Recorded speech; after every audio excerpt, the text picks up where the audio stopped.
It's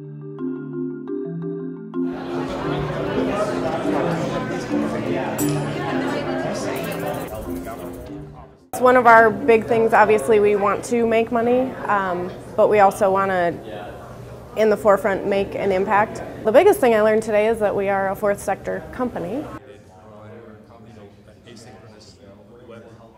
Economic activity that is not charitable activity, that is has a larger mission beyond being financially viable and viable to society, making sure that the quality of life in communities and people's lives and people are paid well and that the environment is not damaged and all those kinds of things, which we call the 3 E's, you know, the environment, equity, and economy, or the people, planet, profit. What we do is take companies' marketing materials and turn them into new products that can be used for promotional items. So we have our business life and we have our volunteer life, but how wonderful if you could combine those and be able to live an economically successful life and bring all those skill sets to achieve social good. I guess that wasn't our initial thought, was for benefit, but we do want to make an impact for the next generation. That means they're going to be accomplishing social and environmental outcomes, which will reduce the need for some of the activities that governments and nonprofits are participating in. There are a lot of emerging tech companies and service providers and consumer products companies run by entrepreneurs, developed by entrepreneurs who basically created some kind of a business model to pursue a social goal that they had. Healthcare, education. There's emerging sort of clean tech space. There's so much material that's going into the landfills, and that was kind of our initial thought on it, was start keeping some of this material out of the landfills. And when we think about creating jobs, we can think about growing the private sector.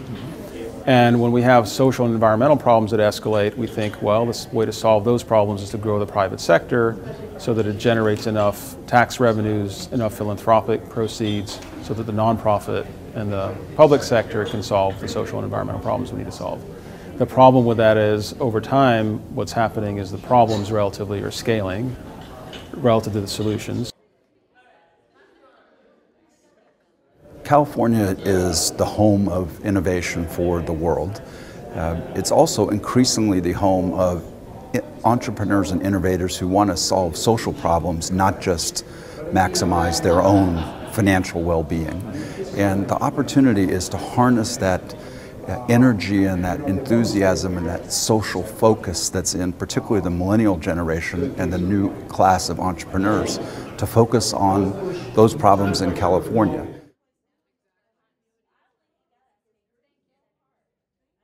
People were pretty primed to actually do something, not have an intellectual conversation or abstract theoretical conversations. For example, there's an initiative to map the fourth sector across the world, and now California can be woven into that process. I just would like to say thank you, and this is great. Thanks to California Forward for putting this on and getting everybody together. This is an exciting time for all of us, and hopefully we can really come up with some ideas today that will make an impact.